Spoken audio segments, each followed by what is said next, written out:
বাবার লাশ নিতে বিমানবন্দরে মায়ের সাথে এসেছে মঞ্জুরুল হকের ২.৫ বছরের শিশু। বাবার আদর বুঝলেও এই ছোট্ট শিশু জানে না অর্থকষ্টে চরম মানসিক হতাশার সাথে লড়াই করে প্রাণ দিয়েছে তার বাবা। একটু সুখ ও পরিবারের মুখে দুবেলা খাবার তুলে দেওয়ার আশায় কুড়িগ্রামের ভুরুঙ্গামারী উপজেলার শিলখুরির বাসিন্দা মঞ্জুরুল হক বছর দেড়েক আগে পরিবার, স্বজন ও ব্যাংক থেকে প্রায় ৫ লক্ষ টাকার ঋণ নিয়ে পাড়ি জমান ওমানে।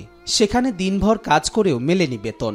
দালালের প্রতারণার ফাঁদে পড়ে বিদেশি প্রতিষ্ঠানে আটকে পড়ে তার ভিসা, পাসপোর্ট সহ ব্যক্তিগত কাগজপত্র।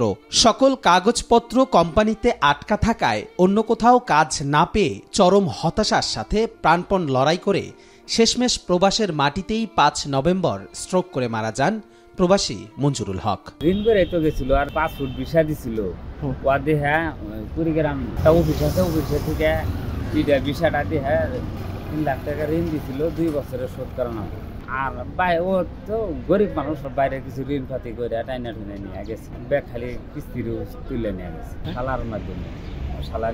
দিনরাত পরিশ্রমের পর বেতন চাইলেও হতে হয়েছে নির্যাতনের শিকার। একদিকে ঋণের বোঝায় দেশেও ফিরে আসতে পারছিলেন না, অন্যদিকে বেতন ছাড়া চাকরি করায় মানসিকভাবে ভেঙে পড়েন মঞ্জুরুল। টাকা চাই, টাকাও তো না, আবার কারো মার ধরে হামলা টামলা দেয়। 3-4 মাস পর মঞ্জুরুলের কফিনবন্দি লাশ ১৬ নভেম্বর দেশের মাটিতে পৌঁছালে অভাবে ডুবে থাকা পরিবারটি লাশ বহনের খরচটুকু জোগাতে পারেনি। তখন পাশে দাঁড়ায় বাপ্পি শাকিলা ফাউন্ডেশন। লাশ বহন থেকে দাফন পর্যন্ত যাবতীয় কাজে সহযোগিতা করেন তারা। আমরা যখন জানতে পারলাম একজন ওমান প্রবাসী ভাই, যে কুড়িগ্রামের ভুরুঙ্গামারীতে বাড়ি, সে ইন্তেকাল করছে ওমানেই, এবং তার লাশ দেশে আসার পর এবং তার গ্রামের মানুষ ঢাকাতে এসে তার লাশ নিয়ে যাওয়ার মতন অর্থ তাদের কাছে নাই।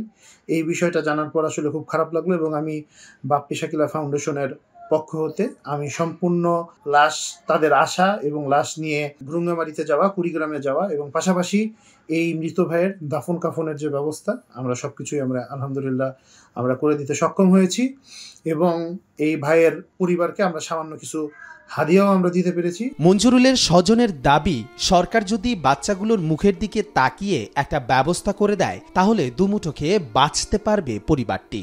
2টা বাচ্চা মানুষ তো করা লাগবে, পড়াশোনা করার লাগবে, আমি তো মহিলা মানুষ, কি দিয়ে কি করবো আমি? সরকার যদি অনুদান এই 2টা বাচ্চার জন্য কিছু যদি সরকার যদি অনুদান করে, বাচ্চা 2টার করতে সুবিধা হবে।